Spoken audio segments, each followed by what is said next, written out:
Buenas tardes, estamos aquí en la Embajada de Estados Unidos en México para presentar una protesta formal, una carta respetuosa de las facultades que tenemos como ciudadanos mexicanos, dirigida al encargado de despacho de la Embajada de Estados Unidos en México por el trato inhumano, por el trato violatorio de los derechos humanos que cientos, que miles de familias mexicanas están recibiendo en los Estados Unidos, inmigrantes, que viola convenciones internacionales de derechos humanos y convenciones internacionales que protegen los derechos de las niñas, de los niños y de los adolescentes. Estamos Marta Tagle, senadora de la República, y Patricia Mercado.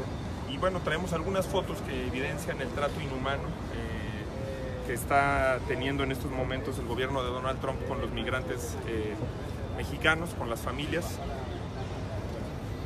Bueno, pues también me parece que la posición del gobierno mexicano tiene que ser muy contundente. Se está haciendo eso sin ningún tipo de coordinación, sin ningún tipo de acuerdo entre México y Estados Unidos. Como dijo la encargada o la Secretaría de Seguridad, la migración no es un delito, migrar es un derecho. Y los derechos humanos además no tienen territorio, se respetan en todos los territorios, en todos los países, son los mismos derechos humanos aquí en Estados Unidos o en cualquier país del mundo, y parte de esos derechos humanos es el respeto a los derechos alrededor de la migración, es el respeto a los derechos de los niños, de las niñas, de los adolescentes en vivir en sus familias, con sus padres, con sus madres. Ayer en México, efectivamente, Día del Padre, Bill Clinton hace una reflexión que me parece importante. Ayer fue el Día del Padre, se festejó este gran triunfo de México, de la selección varonil de fútbol, pero me parece que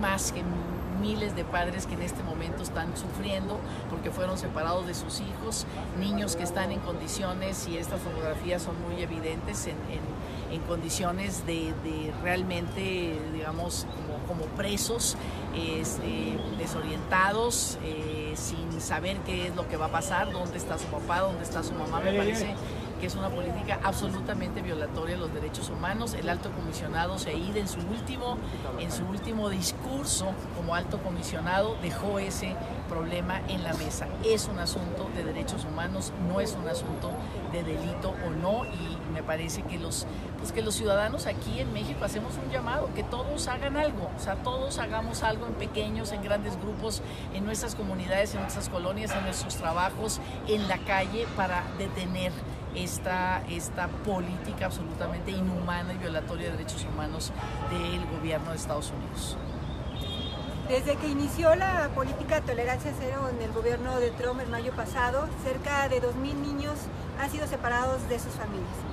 Han sido separados e instalados en refugios, como los que se pueden ver en las fotos, donde prácticamente los niños están enjaulados. Y en esos refugios pueden estar hasta más de 50 días. Esto es una actitud totalmente inhumana. Y después, a pesar de que se tienen evidencias de que estos niños provienen de familias, sí, de México, pero también de Centroamérica, son regresados a México.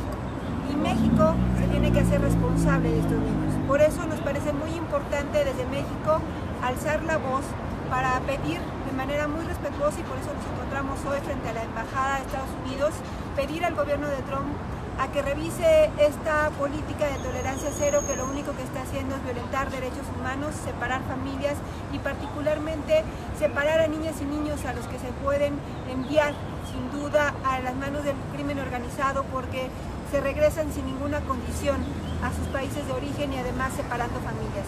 Además, desde el Senado de la República estaremos buscando a los congresistas que en Estados Unidos han estado levantando la voz para que de manera bilateral entre legisladores mexicanos y congresistas de Estados Unidos implementemos y revisemos las políticas que se tienen que adoptar para hacer una recepción de estos menores sin familia, y sobre todo para exigir al gobierno de Estados Unidos que pare de esta separación de las familias. Nos parece muy importante levantar la voz, no quedarnos callados, exigir al gobierno de Estados Unidos, pero también al gobierno mexicano, a que haya una política mucho más dura con respecto a este tema. No es posible que al momento prácticamente nuestra Cancillería no se ha manifestado al respecto, y particularmente quienes estamos viendo esta situación por la frontera que compartimos con Estados Unidos somos los mexicanos. Por eso necesitamos que haya medidas concretas para evitar la separación de las familias y evitar que las niñas y los niños estén siendo prácticamente enjaulados en refugios que al momento tan solo el de McAllen tiene ya el 90% de su capacidad. Es decir, ¿hasta cuándo van a seguir haciendo esta política? ¿Qué va a suceder con estos niños y niñas que en una política absurda de Trump está generando en la separación de familias en ese país? Pues los invitamos a que nos acompañen. Presentaremos un escrito formal signado por Marta Tagle, por Patricia Mercado, por un servidor. Y como decía Marta Tagle, esta misma semana en la comisión permanente estaremos como legisladores presentando un punto de acuerdo para hacer un llamamiento, porque este tipo de acción, que es una acción simbólica, la debería de estar encabezando por los canales diplomáticos y oficiales que tiene el gobierno mexicano, es decir, la Secretaría de Relaciones Exteriores. Esta condena la debería estar haciendo la Secretaría de Relaciones Exteriores, y no solo eso, sino un acompañamiento jurídico de litigio que protegiera los derechos de las familias. Vamos a presentarles. Perdón, ¿podemos un poquito grabarla? Sí.